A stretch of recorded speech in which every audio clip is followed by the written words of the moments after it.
setup is probably going to be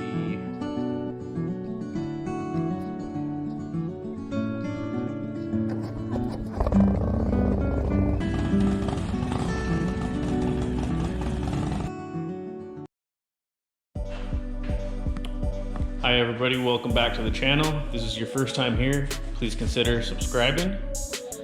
I've decided to rebrand my channel, so I'm no longer gonna be Lonerboy88. From now on, I'm gonna be Kicking Asphalt. Today I'm gonna try to do like a good review of all the modifications I've done so far to the Low Rider S, because I've looked at my videos in the past and they're not very great. This one probably isn't gonna be great either, but like I was speaking to a person about this, and like he let me know that don't try to compare yourself to anybody that is like a celebrity or anything. Just compare yourself to yourself maybe like a month ago or a week ago or whatever. Just try to improve little by little, and slowly you will. Unlike the past where I was kind of just putting up these videos willy-nilly, this one I actually tried to prepare for a little bit. So I'm gonna go over all the upgrades.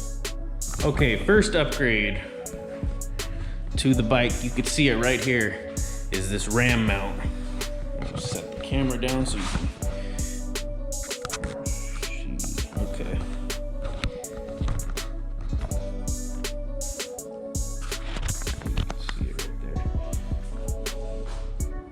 Really easy to use.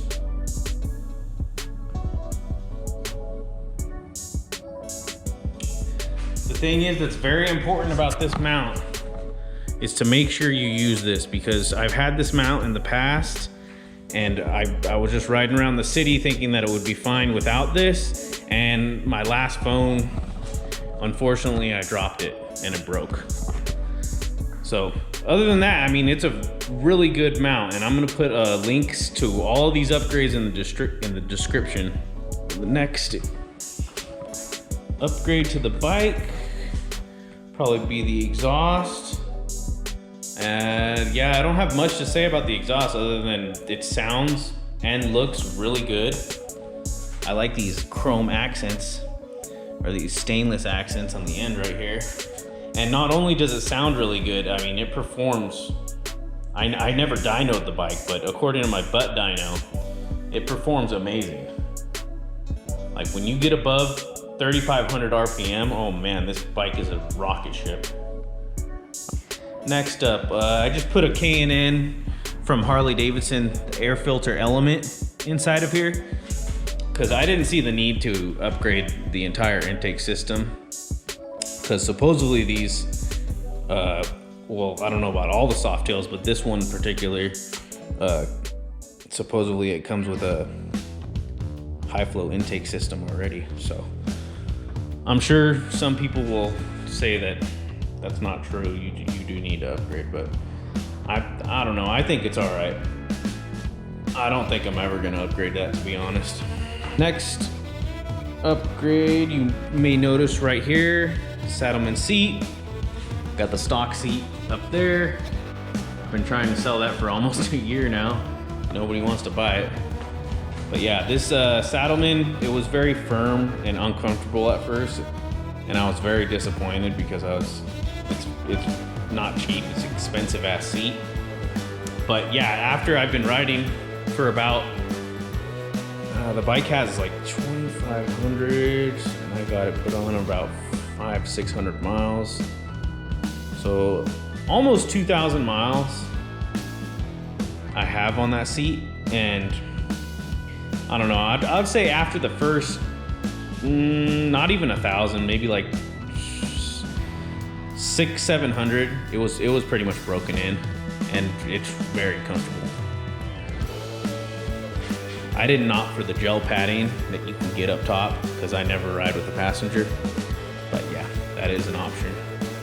Okay, the next thing I'm going to talk about is the LED turn signals. So let's turn this on real quick. I mean, they look really nice. I don't know what to say about this bike, Low Rider S. I mean, Damn, Harley, $20,000 bike and you can't even get LED turn signals? Whatever. So I replaced these, and these ones are called the Moons MC V2 LED turn signals. I got white and amber 1157 up front, and in the rear,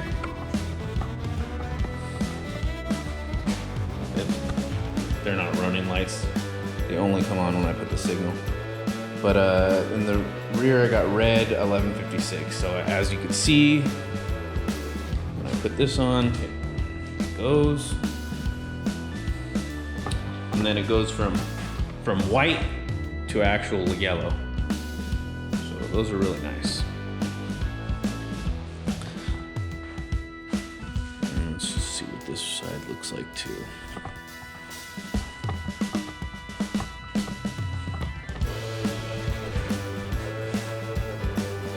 Okay. All right, we got the Edward Ritchie Sissy bar. So I opted for this Edward Ritchie Sissy bar because the other Sissy bars, when I was looking for a Sissy bar at the time, they would go in between this strut right here, and I knew right away I did not want to have something up against this paint, and it required you to take these, they're not LED, reflectors off, and I know it would probably look a whole lot cleaner without the reflectors, but I don't care. I see people doing that, taking those ones off and those ones as well, but more visibility is a good thing to me.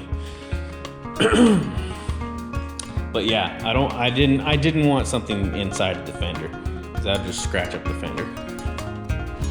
But yeah, Edward Ritchie, he's on Etsy. We got the Thrash and Supply bar bag. So I like having this up front because I got quick access to, well, I don't have it in there right now, but to my wallet, any kind of paperwork, my garage door opener I usually keep in there. I keep a spare GoPro battery in there, and it's got a pocket up front too. I honestly forgot what I even put in there. Oh, I know what I put in here. A mask in case someplace wants me to wear a mask. And then also some spare backings for this ram mount. I highly suggest this. If you do get the ram mount, definitely get this. All right, so next I am going to talk about the internals of the cam chest that I had done. I want to say not too long ago, actually, probably about 1,900, 2,000 miles, and it's got 2,500 on it now, so it's still fairly new. But yeah, inside of the cam chest, I had not only the cam itself replaced, but I had the oil pump replaced, oil pump plate, the S&S premium lifters. So I replaced the Harley-Davidson lifters, and I also replaced the tappet cuffs, the S&S quickie adjustable push rods, so I don't need to take the heads off. What else? Oh, I just got regular chrome push rod tubes because I felt like black, it would be noticeable that you did something, and I kind of like that sleeper look. Oil pump plate, the S&S premium lifters. So I replaced the Harley-Davidson lifters, and I also replaced the tappet cuffs, the S&S quickie adjustable push rods, so I don't need to take the heads off. Oh, I just got regular chrome push rod tubes because I felt like black, it would be noticeable that you did something, and I kind of like that sleeper look.